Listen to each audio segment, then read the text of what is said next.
Health tips நேயர்கள் அனைவருக்கும் வணக்கங்க. நம்முடைய உடலுக்கு தேவையான பல்வேறு சத்துக்கள் நிறைந்த பழங்கள்ல மாதுளை பழமும் ஒண்ணுங்க. தினமும் மாதுளையை சாப்பிட்டா உடலுக்கு என்னென்ன நன்மைகள் கிடைக்கும் தெரியுமா? இதில் இருக்கக்கூடிய ஆன்டி ஆசிட்டுக்கள், வைட்டமின்கள், தாதுக்கள் நம்முடைய உடல் ஆரோக்கியத்திற்கு பல வகையில உதவக்கூடுங்க. குறிப்பா இதய ஆரோக்கியம், செரிமானம், நோய் எதிர்ப்பு சக்தி, சரும ஆரோக்கியத்துக்கு மாதுளை ஒரு நல்ல உணவா இருக்கலாம். இந்த வீடியோல மாதுளையின் 10 முக்கியமான நன்மைகள், யார் எப்படி சாப்பிடலாம், எப்போது சாப்பிடலாம் அப்படிங்கறத பத்தி விரிவா நம்ம இந்த பதிவுல தெரிஞ்சுக்க போறேங்க. வீடியோ உங்களுக்கு பயனுள்ளதா இருந்தால் லைக்ஸ் பண்ணி இது போன்ற ஆரோக்கியமான தகவல்களுக்கு நம்மளோட சேனலை சப்ஸ்கிரைப் பண்ணி வச்சுக்கோங்க. மாதுளையின் பாலிபிளான்கள் போன்ற ஆன்டி ஆசிட்டுகள் அதிகமா இருக்கு. இவை உடலில் ஏற்படும் ஆக்சிடேட்டிவ் குறைக்கிறதுக்கு உதவுங்க. இதனால இதய ஆரோக்கியத்தை பராமரிக்க உதவும் ஒரு உணவா மாதுளை உணவுல சேர்த்து கொள்ளலாம். ஆனா மாதுளைய மட்டும் சாப்பிட்றதுனால இதய நோய் குணமாகிவிடும் அப்படின்னு நினைக்க கூடாதுங்க. மாதுளையில முக்கியமான சிறப்புகள்ல ஒண்ணு, இதுல ஆன்டி ஆசிட்டுகள் இருக்கு. நம்மளோட உடல்ல இருக்கக்கூடிய செல்களுக்கு பாதுகாப்பு தரக்கூடிய உணவா மாதுளை இருக்கும். அதனால பல்வேறு பழங்கள் மற்றும் காய்கறிகளோட மாதுளையையும் உணவுல சேர்க்கறது நல்ல பழக்கமா இருக்கலாங்க. மாதுளையில வைட்டமின் சி உள்ளிட்ட சில சத்துக்கள் இருக்கு.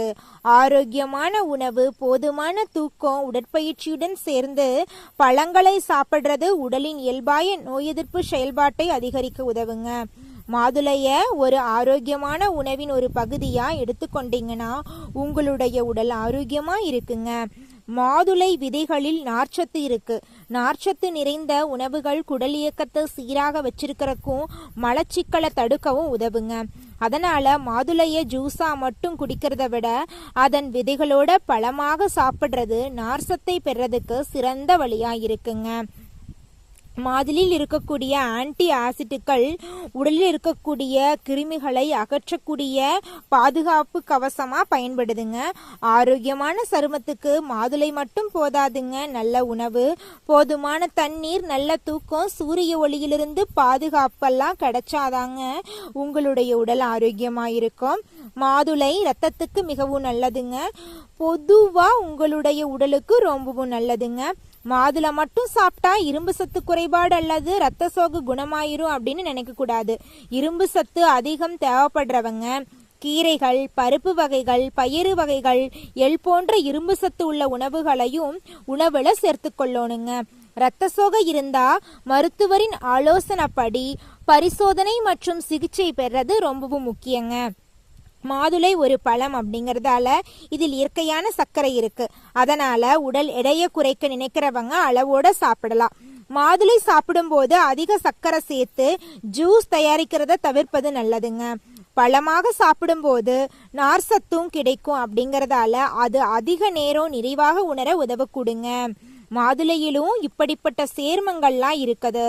ஆனா நினைவாற்றல் அதிகரிக்கும் அல்லது மூளை நோய்களை குணப்படுத்தும் அப்படிங்கிறது மாதுளைய மட்டும் நம்ப கூடாதுங்க.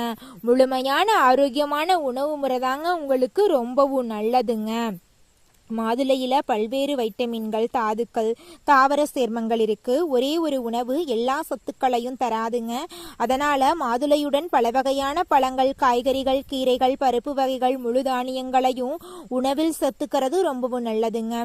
மாதுளை ஒரு சுவையான பழம் மட்டுமல்லங்க, இதுல நார்சத்து அதிக அளவுல இருக்குதுங்க. அதனால அளவோட மாதுளைய உங்கள் தினசரி உணவுல சேர்த்து கொள்ளலாங்க. மாதுளைய சாப்பிட்றதுக்கு கட்டாயமா ஒரு குறிப்பிட்ட நேரம் தேவையில்லைங்க. காலை, மதியம், மாலை என உங்களுக்கு ஏற்ற நேரத்துல பழமாக சாப்பிடலாம். முக்கியமா உங்களுக்கு ஏற்ற அளவுல எடுத்துக்கொள்றதே முக்கியங்க. மாதுளை பொதுவாக ஒரு ஆரோக்கியமான பழங்க. ஆனா சிலருக்கு குறிப்பிட்ட உடல்நிலைகள் அல்லது மருந்துகளுடன் தொடர்பான பிரச்சனை இருக்கலாம். நீங்க தொடர்ந்து மருந்துகள் எடுத்துக்கொண்டா அல்லது ஏற்கனவே ஏதேனும் உடல்நல பிரச்சனை இருந்தா அதிக அளவில் மாதுளை அல்லது மாதுளை ஜூஸ் எடுத்துக்கொள்றதுக்கு முன்னாடி மருத்துவரின் ஆலோசனைக்கு அப்புறம் நீங்கள் மாதுளையை எடுத்துக்கொள்றது உங்களுடைய உடல் நலத்துக்கு ரொம்பவும் நல்லதுங்க. உங்களுடைய உடல் நலத்தை ஆரோக்கியமாக வச்சுக்கோங்க. அடுத்த பதிவில் வேறொரு ஹெல்த் டிப்ஸில் சந்திக்கலாம் நேயர்களே. நன்றி, வணக்கங்க.